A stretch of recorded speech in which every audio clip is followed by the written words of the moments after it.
Situation ہے, یہاں پہ کوئی مسائل نہیں ہے, لیکن کیا بھارت کو یہ زیب دیتا ہے کہ وہ کسی اور ملک کے اوپر انسانی حقوق کے حوالے سے بات کرے؟ تو وہ امریکہ کے آشیرواد سے ہی تو وہاں پہ ہوا نا. تو میرے خیال میں امریکہ کا تو ہمارا کوئی دکھ نہیں ہوگا, ہمیں اپنوں سے گلا ہے جو حکومت والے ہیں, انہوں نے کیا کیا. حالیہ حملوں میں افغان شہری بھی ملوث ہیں, تو اس کی کیا وجہ ہے؟ کیا یہ وہ لوگ ہیں جن کی ذہن سازی بھارت کی طرف سے کی گئی ہے, یا پھر ٹی ٹی پی کرائے کے لوگوں کے ذریعے یہ ساری ایکٹیویٹیز کروا رہا ہے؟ ہو کیا رہا ہے؟ دیکھیں, یہ جو ہمارا خطہ ہے بڑی کمپلیکس یہاں پہ سچویشن ہے, مختلف فیکٹرز ہیں, لوگوں کی گریوینسز ہیں, عرصہ دراز سے یہاں پہ چیزیں چل رہی ہیں, کچھ پاکستان کے اندر مسائل تھے, کچھ افغانستان کے اندر مسائل تھے, تو مکسچر ہے. پھر یہ ہے کہ یہاں پہ ڈیفرنٹ لوگوں کی توجہ بھی بہت زیادہ ہے, جو بیرونی ایجنسیاں ہیں ان کی توجہ بھی افغانستان پہ, جس طرح میں نے عرض کیا کہ یہاں پہ انسانی تاریخ کا جو مضبوط ترین ملٹری الائنس بیٹھا ہوا تھا, کہ آپ نہیں سمجھتے کہ ان کی بھی کوئی باقیات, ان کی ایجنسیاں بھی تو یہاں پہ کوئی خیراتی ادارے تو نہیں چلا رہے تھے نا. ہم تو اپنی ایجنسیوں کو کہتے رہتے ہیں, لیکن جو دوسرے ہیں وہ بھی تو یہاں پہ کچھ نہ کچھ کر رہے ہیں نا. تو بہت سارے اس میں فیکٹرز ہیں, لیکن اس میں ایشو یہ ہے کہ پاکستان کس طریقے سے اس کو ڈیل کرتا ہے, کس طریقے سے ٹیکل کرتا ہے. ہم ان سے جنگ کر کے وہ ان کو مار کے اس قسم کی بات کر کے یہ معاملات حل نہیں ہوں گے.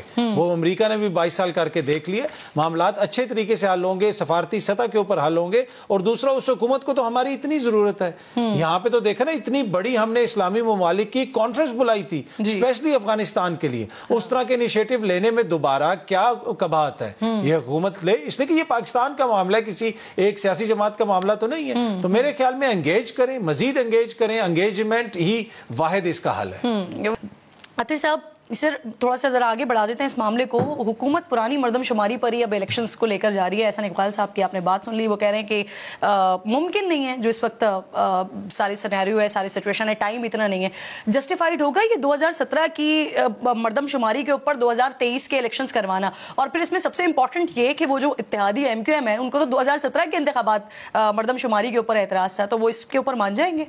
یہ پاکستان کی عوام صرف گننے کے لیے رکھی ہوئی حکمرانوں نے مردم شماری. بھائی مردم شمار کر کے ان کو سیاست میں کتنا آپ نے متحرک کرنا ہے, ان کا سیاست میں کردار کتنا ہے. دیکھیں نا کرن, پہلی بات تو یہ ہے نا کہ حالیہ عرصے میں جو بھی ڈیبیٹ چل رہی ہے, جہاں پہ بھی موزز شخصیات کی آپس میں بیٹھ کے بات چیت ہوتی ہے, وہاں پہ کتنا یہ ذکر ہوتا ہے کہ یہ عوام کی یہ منشا ہے اور اس منشا کے مطابق اس شخص کو آگے آنا چاہیے. وہاں پہ تو بات یہ ہوتی ہے کہ مولانا ناراض ہو گئے کہ آپ نے دبئی میں میرا ذکر نہیں کیا, میرے خانوادہ یا ان کی صاحبزادی یا ان کے بھائی, یہی باتیں ہو رہی ہیں. تو یہ مردم شماری کر بھی لیں گے تو شمار ہی کریں گے, پر مسئلہ یہ کہ جب وہ شمار ان کا ووٹ ہوگا, جب تک آپ وہ نہیں کریں گے تب تک اس کا کوئی فائدہ نہیں. یہی بالکل آپ نے درست پوائنٹ کیا کہ پہلے بھی ہوتا ہے اس پہ اعتراض کہ جی مردم شماری, حلقہ بندیاں, یہ ساری چیزیں, لیکن جدھر ان کا مفاد سیٹل ہو جاتا ہے پھر یہ ساری چیزیں پس پشت چلی جاتی ہیں.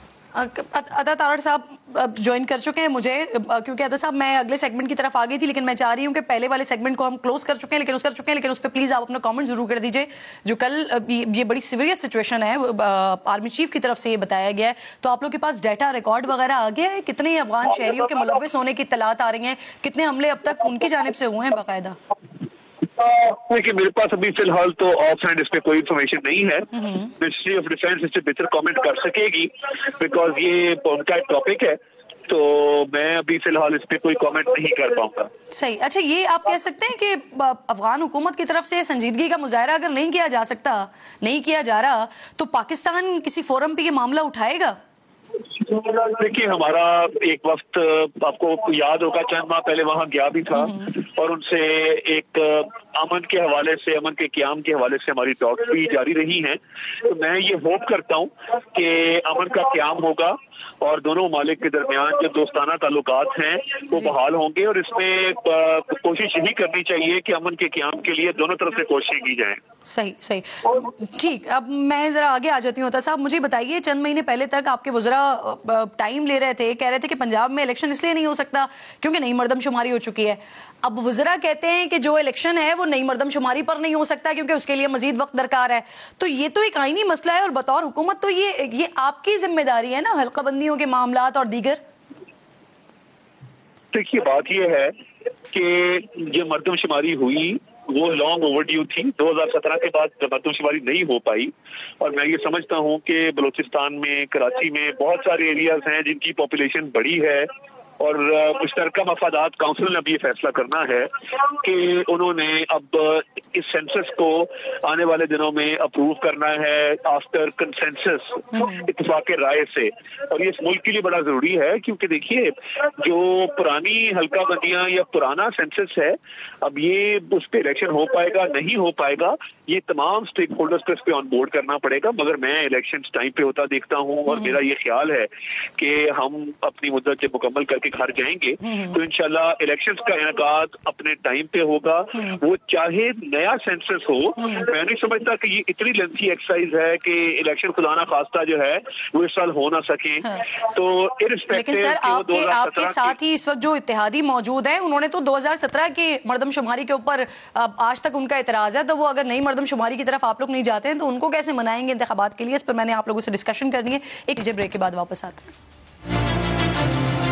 پروگرام میں ایک بار پھر جی آپ کو خوش آمدید کہتی ہوں۔ عطا تارڑ صاحب میرے ساتھ موجود ہیں، اطہر کاظمی صاحب میرے ساتھ موجود ہیں۔ عطا صاحب فرمائیے کہ سر یہ جو ہم مردم شماری کے حوالے سے جو احسن اقبال صاحب نے ایک بات کر دی ہے، اب یہ بتائیے کہ جو باقی اتحادی ہیں آپ کے ان کو obviously سب الگ الگ، جو اب تک مسلم لیگ نون کا ڈیسائیڈ ہوا ہے کہ سب اپنے اپنے نشانات پر اور کوئی سیٹ ایڈجسٹمنٹ ان کے ساتھ نہیں ہوگی، لیکن پھر بھی سر یہ اتحادیوں کو اس بات پر کنونس کیسے کریں گے، منائیں گے کیسے کہ جی جو 2017 کی مردم شماری ہے اسی کے اوپر انتخابات لڑنے ہیں آگے؟ دیکھیے میں یہ سمجھتا ہوں کہ مشترکہ مفادات کونسل دونوں 2017 اور 2023 کی مردم شماریاں رکھی جائیں گی، سینسس رکھا جائے گا اور اس پہ ڈسکشن ہوگی، اور وہ ٹیکنیکل ڈسکشن ہوگی، وہ پولیٹیکل بیسس پہ نہیں ہوگی۔ اور میں یہ سمجھتا ہوں کہ استفاق کا سینسس آبویسلی انسسٹنس تھی پیپلز پارٹی کی بھی، ایم کیو ایم کی بھی، اور ہمارے دیگر اتحادیوں کی، بلوچستان کی پارٹیوں کی، جن کی انسسٹنس پہ یہ سینسس انیشیٹ کیا گیا ہے، تو میرا اس میں بالکل یہ بڑا کلیئر ویو ہے کہ اس پہ سیر حاصل گفتگو کر کے اور اس کا فیصلہ ٹیکنیکل اور اس بنیاد پہ کرنا چاہیے کہ پاکستان کے مفاد میں کیا 2017 کے سینسس پہ الیکشنز ہیں یا 2023 کے سینسس پہ الیکشنز ہیں، تو اس پہ مشاورت بھی ہوگی تمام اسٹیک ہولڈرز کے ساتھ، اور کاؤنسل آف کامن انٹرسٹ میں اس معاملے کو ٹیک اپ کیا جائے گا جس میں اتحادی بھی شامل ہیں، باقی پروونشل گورنمنٹس بھی شامل ہیں، تو انشاءاللہ اس پہ جو بھی فیصلہ ہوگا وہ میرٹ پہ کیا جائے گا۔ اچھا صاحب موجودہ مردم شماری کے نتائج شائع نہیں کیے جائیں گے سر؟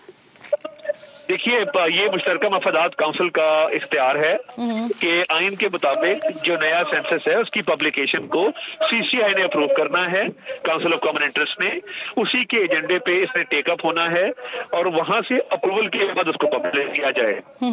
صحیح۔ اچھا سر تھوڑا آگے بڑھتے ہیں، یہ بتائیے یہ پرویز خٹک سے رابطے کی خبریں گردش کر رہی ہیں، ان سے کوئی رابطہ ہوا ہے؟ مسلم لیگ نون میں شامل ہو رہے ہیں؟ دیکھیے میں یہ سمجھتا ہوں کہ سیاستدانوں کے ہر وقت رابطے ہوتے ہیں اور ہر صوبے میں ان کی آپس کی جو تنظیمیں ہیں وہ بھی رابطے میں رہتی ہیں، تو آبویسلی ہیں ان کی بہت ہے سیاح صادق صاحب کے ساتھ، سعد رفیق صاحب کے ساتھ بڑے اچھے ٹرمز ہیں، تو ان کا رابطہ اکثر اوقات رہتا ہے ایاز صادق صاحب کے ساتھ، مگر شمولیت کے حوالے سے بات ہوئی ہے۔ جہاں تک سیٹ ایڈجسٹمنٹ کی بات ہے، میں یہ بالکل سمجھتا ہوں کہ سیٹ ایڈجسٹمنٹ جو ہے وہ سیٹ ٹو سیٹ انالیسس کے بعد دیکھا جائے گا۔ یہ کہہ دینا کہ جی یہ کہنا کہ کاسٹ بورڈ ہوگی یہ ممکن ہوگا، میرا خیال ہمیں اپنے اتحادی کوئی نہ کرنا پڑے اور کرنا چاہیے کہ سیٹوں پہ سیٹ سے ممکن ہے کہاں پہ اسپیشلی استحکام پاکستان پارٹی رانا ثناء اللہ صاحب تو بڑی کلیئرٹی کے ساتھ کل کہہ رہے ہیں نا، وہ کہہ رہے ہیں کہ پنجاب میں سیٹ ایڈجسٹمنٹ نہیں ہوگی۔ دیکھیے میں یہ سمجھتا ہوں میری رائے ہے، انہوں نے کہا وہاں پہ شاید ہم یہ کچھ لے کچھ دے کی بیسس پہ ہوتا ہے، اور میں بڑا کلیئرلی سمجھتا ہوں کہ میں دوبارہ رابطہ کرتی ہوں آپ سے۔ عطا صاحب آپ کی آواز کلیئرٹی کے ساتھ مجھ تک نہیں آ رہی ہے۔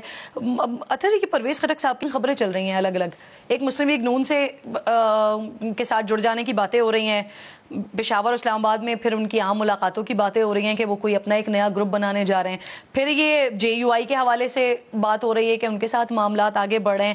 آپ کے خیال میں غالب امکان کیا ہے اور مجموعی طور پر خیبر پختونخوا کی صورتحال کیا ہے؟ ویسے دیکھیں یہ جو مختلف باتیں چل رہی ہیں اسی سے آپ اندازہ لگا سکتے ہیں کہ مجموعی صورتحال یہ ہے کہ پرویز خٹک صاحب نے کوشش بڑی کی ہے لیکن وہ ناکام رہے۔ کچھ خبریں ان کی منشا سے بھی چلتی رہیں، وہ یہ بھی بتاتے رہے کہ میں اپنی جماعت کی طرف سے ہی مجھے اجازت ملی ہے، میرے ساتھ آ جاؤ، اس لیے کہ حالات بدل رہے ہیں، لیکن ان کو اس میں خاطر خواہ کامیابی نہیں ملی۔ اور جو خیبر پختونخوا ہے اس کا تھوڑا سا ڈیفرنٹ ہے، وہاں پہ جو ماحول ہے، جو سیاسی ماحول ہے، اگر اس سے آپ پیچھے بھی چلے جائیں مولانا کی جو خواہش تھی کہ آپ اسمبلیوں کی مدت 1 سال بڑھا دیں, اس لیے کہ اگر آپ دیکھیں پنجاب کے اندر اگر تحریک انصاف کو اس طریقے سے الیکشن نہیں لڑنے دیا جاتا تو آپ کو ایک کلیئر بڑی جماعت نظر آتی ہے پاکستان مسلم لیگ نواز, جس کا ایک ووٹ بینک ہے, وہ بہتر کارکردگی کر سکتے ہیں. اسی طرح پیپلز پارٹی والے جو ہیں ان کی سندھ میں آپ کو پتا ہے وہ اپنا مینڈیٹ لے لیں گے, لیکن خیبر پختونخوا جہاں پہ مولانا کی نظریں وہاں پہ ان کو وہ صورتحال نظر نہیں آ رہی, اور ابھی تک ادھر کا جو ووٹر سپورٹر ہے وہ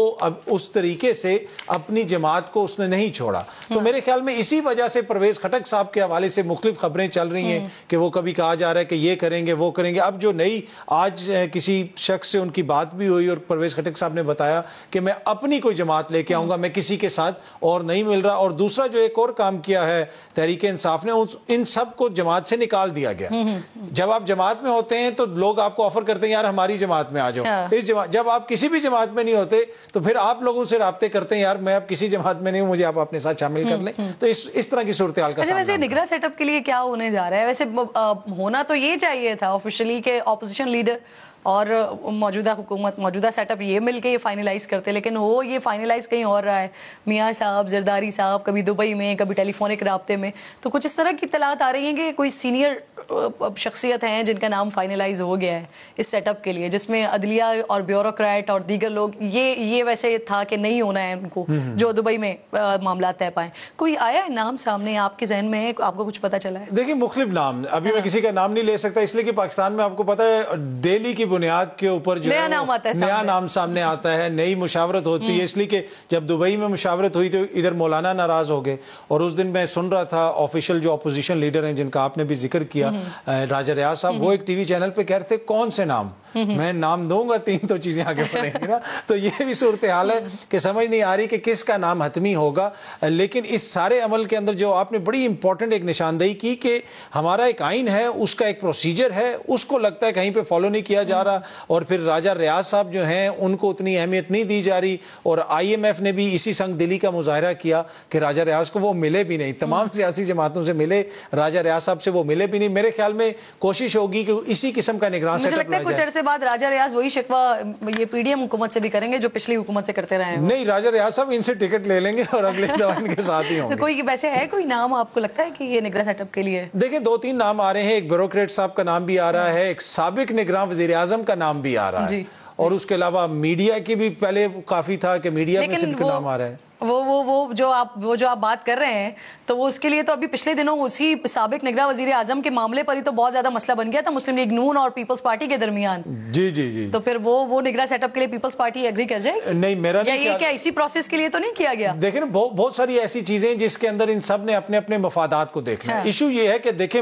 کرن, بڑی یہ قابل افسوس چیز ہے اور پریشان کن صورتحال ہے. بحث کیا ہوتی ہے اگر آپ چیئرمین کرکٹ پی سی بی کی بات کریں, بحث یہ نہیں ہوتی کہ پاکستان کے کرکٹ کے لیے کون بہتر ہے. بحث ہوتی ہے زرداری صاحب کا بندہ آئے گا, ذکا اشرف صاحب آئیں گے یا میاں صاحب کے سیٹھی صاحب آئیں گے. یہاں پہ بھی بحث یہ نہیں ہو رہی کہ کون سا نگراں وزیر اعظم ملک اور قوم کے لیے بہتر ہوگا, میرے اور آپ جیسے عام پاکستانیوں کے لیے بہتر ہوگا. بحث یہ ہو رہی ہے کہ کون زرداری صاحب کو قابل قبول ہوگا, کون مولانا کو, کون میاں صاحب کو, کون خان صاحب کو. کیا انہی چیزوں کے لیے جو ہے یہ سارا پروسیس چلایا جاتا ہے؟ لیکن اب تو بحث ہی سمٹ نہیں گئی کہ تناسب کے اعتبار سے آپ کے منتخب کیے ہوئے نمائندے آئیں گے, آپ جو تناسب کے اعتبار سے آپ کے 2, اس کے 4, اس کے 5, ایسے تو کیبنٹ بنی. پھر میرے خیال میں پھر تو وہی ہے, اس دن بھی کسی نے کہا تھا کہ وہ جس طرح کہتے ہیں نا یوں کرا ڈال پرچیاں ڈال لیں, جس کا جو سائرہ بانو صاحب, بڑا مزے کا اسٹیٹمنٹ تھا ان کا. اچھا, ابھی ایک بڑی مزے کی خبر آ گئی ہے ویسے, اسحاق ڈار صاحب نے ابھی تھوڑی دیر پہلے یہ پریس کانفرنس کر رہے تھے, بلکہ انہوں نے خطاب کیا ہے قوم سے, تو اس میں پیٹرول کی قیمت میں 9 روپے کمی کر دی ہے, جو کہ ہم سن رہے تھے کہ آئی ایم ایف کے ساتھ اب جو سارے معاملات فائنلائز ہوئے ہیں اس میں اوبویسلی پیٹرول لیوی بھی بڑھنا ہے, تو اس سے تو بڑھنے تھے آگے, لیکن یہاں پر 253 روپے کی قیمت ہو گئی ہے, تو it's good sign. I think کوئی بھی ریلیف دیتا ہے جس سے عوام کو ریلیف ملتا ہے تو آپ برائے تنقید تو کر سکتے ہیں, لیکن اس سے گڈ سائن, اس سے عوام کو ریلیف ملے گا. اور ہو سکتا ہے کہ عالمی مارکیٹس میں کوئی تیل کی کھپت آ رہی ہے, اس میں کوئی سستا تیل ہمارے پاس آیا ہے, اس لیے کہ آپ کو پتا ہے 2 ٹینکرز تو روس سے بھی آ چکے ہیں. تو یہ بہت ضروری ہے کہ یہ جتنے بھی بینیفٹس ہیں یہ عوام تک پہنچائے جائیں. کوئی بھی حکومت پہنچائے گی اس کی آپ کو اپریشیٹ آپ کو کرنا چاہیے. صحیح, بہت بہت شکریہ اطہر کاظمی صاحب, پروگرام میں آپ ساتھ موجود تھے. ایک چھوٹا سا بریک لیجئے ناظرین, بریک کے بعد واپس آتے ہیں. کراچی میں ایک اور محافظوں کی طرف سے واردات کی گئی ہے اور یہ ان کا سالہ سال کا ایک ٹریک ریکارڈ بھی سامنے ہے. بات کرتے ہیں بریک کے بعد. خوش آمدید کہوں گی آپ کو. کراچی پولیس نے ایک اور شہری کو مار ڈالا ہے. کچھ نیا نہیں ہوا ہے, شاید صاحبوں کے لیے کچھ برا بھی نہیں ہوا ہے. ایک شخص ہی تو مرا ہے, کون سی قیامت آ گئی ہے؟ ہاشم جو دبئی سے پاکستان شادی کے لیے آیا تھا, دوست کے ساتھ موٹر سائیکل پر جا رہا تھا کہ منگو پیر ناکے پر پولیس اہلکاروں نے رکنے کا اشارہ کیا اور نہ رکنے پر گولیاں چلا دی. زخمی ہونے والے شہزاد کے مطابق پولیس کی طرف سے ان پر 3 گولیاں چلائی گئی. ہاشم کو لگنے والی گولی کمر سے گزرتی ہوئی سینے سے پار ہو گئی. 20 منٹ تک ہاشم تڑپتا رہا لیکن اسے اسپتال منتقل کرنے میں دیر کی گئی. ڈی آئی جی CIA کے مطابق firing anti vehicle lifting cell کے ASI مختار نے کیا ہے, جو اب تک فرار ہے. البتہ DSP قمر احمد کو گرفتار کر کے عدالت میں پیش کیا گیا ہے, جن کی گن اور موبائل واردات میں استعمال ہو گیا ہے. IG سندھ کے واقعے کی تحقیقات کے لیے کمیٹی تشکیل دی گئی ہے, لیکن ہوگا کیا؟ وہی جو ہوتا آیا ہے. DSP صاحب عنقریب باہر آ جائیں گے. ہاشم کے گھر والے بھی عدالتوں کے چکر لگا کر تھک جائیں گے یا پھر پریشر کا شکار ہو جائیں گے. میں کوئی غیب کا علم نہیں رکھتی ہوں, لیکن شہر قائد کی ہسٹری وہ یہی بتاتی ہے. قائد کے شہر میں ایسا ہوتا رہا ہے, سر عام ہوتا رہا ہے, ہر سال ہوتا ہے, بار بار ہوتا ہے, کیونکہ مارنے والوں کو کوئی خوف نہیں ہوتا اور مرنے والوں کو انصاف نہیں ملتا. 2018 میں انتظار کو مارا, فوٹیج میں سب سامنے آ گیا, لیکن اس کا بوڑھا باپ آج بھی سپریم کورٹ سے تاریخ ملنے کے انتظار میں ہے. اسی سال عمل کو مارا, مقصود کو مارا, کیا انصاف مل گیا انہیں؟ اگر مل جاتا تو پھر 2019 میں شاید نمرہ نہ ماری جاتی, یا پھر 1.5 سالہ احسن, 2021 میں سلطان, 2022 میں عامر. یہاں رکھوالے ہر سال ہی موت دیتے ہیں, چوروں سے بچا نہیں سکتے ہیں, اسٹریٹ کرائمز ختم کروا نہیں سکتے ہیں, رشوت لینا چھوڑ نہیں سکتے ہیں. جو بیچارے کر سکتے ہیں وہ کر رہے ہیں. حکومت سے شکوہ کر کے وقت کیا ضائع کریں؟ بات کرنے کے لیے پروگرام میں مجھے اس وقت مقتول ہاشم کے بھائی ضمیر جوائن کر چکے ہیں. ضمیر, سب سے پہلے تو ہماری طرف سے تعزیت قبول کیجئے, ہمارے ادارے کی طرف سے تعزیت قبول کیجئے. انتہائی افسوسناک واقعہ رونما ہوا ہے. یہ پولیس کی جانب سے کہا جا رہا ہے کہ ناکے پر نہ رکنے کی وجہ سے فائر کیا گیا ہے. واقعے سے متعلق جو دوست ساتھ تھا, اس سے کیا بات ہوئی ہے آپ کی؟ اس نے کیا بتایا آپ کو؟ یہ بتا رہے ہیں کہ ہم وہاں سے آ رہے تھے کہ تقریباً 10:30 کا ٹائم تھا. یہ پولیس والے کھڑے ہوئے تھے, انہوں نے ہمارے کو ہاتھ دیا. ہاتھ دینے کے بعد ہم نے بریک ماری, ہماری بریک لگی تھوڑی سی آگے. جیسی آگے بریک لگی ہماری, انہوں نے پیچھے سے فائر کیا تو میں گھبرا گیا. میں نے جب دیکھا اس کو گولی لگی تو میں گھبرا گیا. گھبرانے کے بعد میں نے جب اس کو دیکھا یہ گر گیا, گولی میرے کو بھی لگی پیچھے, جو اس کی گولی نکل کے میرے کو کمر پہ لگ کے وہ جیسے گرا میں وہاں سے چلا گیا. جیسے میں وہاں سے گیا گھر پہ آ کے ان کو بتایا کہ بھائی ایسا حادثات ہوا, ایسا وہ ہو گیا سب کچھ. پھر میں تو تقریباً 10 سے 15 منٹ میں وہاں پہنچا, دیکھا تو میرے کو میرا بھائی نہیں ملا وہاں پر. تقریباً سمجھو اس دنیا میں نہیں تھا. یہ سارا واقعہ آپ کو ہاشم کے دوست نے بتایا جو ساتھ تھا اس وقت؟ میرے کو ایمبولینس والے نے, میں نے فون کیا اپنے بھائی کے نمبر پہ, پہلے فون نہیں اٹھایا انہوں نے. پھر جیسے ہی دوسرا فون میں نے کیا, انہوں نے فون اٹھایا کہ بھائی, ایمبولینس والے نے فون اٹھا کے بولا کہ بھائی آپ کون؟ میں نے بولا میں بھائی ہاشم کا بھائی بات کر رہا ہوں. آپ کون بات کر رہے ہیں؟ بولے میں ایمبولینس والا بات کر رہا ہوں, آپ کا بھائی ایکسپائر ہو چکا ہے, آپ جلد سے جلد یہاں پہنچ جائیں. میں تقریباً 15 سے 20 منٹ میں وہاں پہنچا. جیسے میں نے ایمبولینس کے پاس پہنچا, میں نے فون کیا. پہلے میں نے فون کیا, میرے کو یقین نہیں ہو رہا تھا کہ بھائی میرا بھائی ایسا اس کے ساتھ یہ حادثات ہوں گے. پھر میں نے جیسے ہی فون کیا, فون پولیس والوں کے پاس تھا, انہوں نے فون اٹینڈ کیا مگر بات نہیں کر رہے تھے. جب میں نے ایمبولینس کی لائٹ میں نے کھولی, لائٹ کھولنے کے بعد جب میں نے اس کی اوپر سے کفن ہٹایا, دیکھا تو وہ میرا بھائی ہاشم مکسی, اس کی ڈیتھ ہو گئی تھی. اچھا ضمیر, فون پر تو پولیس والوں نے آپ سے بات نہیں کی, رابطہ نہیں کیا. ابھی آپ لوگوں کے ساتھ کیسا رویہ ہے پولیس کا؟ تعاون کر رہے ہیں؟ کاروائی تو ہم لوگ کر رہے ہیں, مگر کیا وہ ہمارا ابھی تک جو مین مدعا ہے, جو مین مدعی ہے جو بھاگے ہوئے وہ ان کو پیش نہیں کر پا رہے. وہ DSP ان کو گرفتار کیا ہوا ہے, قمر زمان کو حراست میں لیا ہوا ہے 4 دن کے ریمانڈ میں. وہ ان کا اور اس کا قمر پٹھان, اس کا بیٹا قمر مختار پٹھان, ان کے بیٹے کو بھی حراست میں لیا ہوا ہے, وہ بھی لاک اپ. یعنی آپ پولیس کی کارروائیوں سے مطمئن ہیں اس وقت جو کر رہے ہیں؟ جی میں مطمئن ہوں. تو کیا کسی حکومتی عہدیدار سے کوئی رابطہ وغیرہ ہوا ہے آپ لوگوں کا؟ کوئی یقین دہانی ملی؟ کسی نے یقین دہانی کروائی ہے آپ کو کوئی؟ نہیں، ایسا کچھ بھی ابھی تک کچھ نہ ہو پا رہا ہے، نہ کوئی کر پا رہا ہے. خالی صرف ٹالم ٹول ہو رہی ہے، باتیں ہو رہی ہیں بس، میڈیا میں جتنی بھی ہیں وہ نیوزیں چل رہی ہیں، مگر کیا ابھی کوئی ساتھ نہیں دے رہا. میں یہ کہنا چاہتا ہوں کہ ہمارے کو انصاف ملے. ہمارے کو جو جس بندے نے اس کو مارا ہے وہ بندے گرفتار کیے جائیں، ان کو پھانسی دی جائے، ان کو گولی ماری جائے. ان کو چھوڑنا نہیں ہے. جو بندے بھاگے ہوئے ہیں ان بندوں کو ہمارے آگے پیش کرو. جب تک ہم بھی ڈی ایس پی کو نہیں چھوڑیں گے جب تک وہ بندے نہیں ملیں گے. جان چلی جائے اوبویسلی وہ واپس نہیں آ سکتی، لیکن جو آپ مطالبہ کر رہے ہیں حکومت وقت کو دیکھنا چاہیے اس پر. جس وقت آپ اسپاٹ پر پہنچے، بھائی کو دیکھا، تو وہاں آپ لوگوں کی طرف سے کہا گیا تھا کہ ہاشم پر فائرنگ کے بعد تشدد بھی کیا گیا ہے. آپ نے باڈی پر تشدد کے نشانات وغیرہ دیکھے ہیں، اس لیے یہ دعویٰ کر رہے ہیں آپ ضمیر؟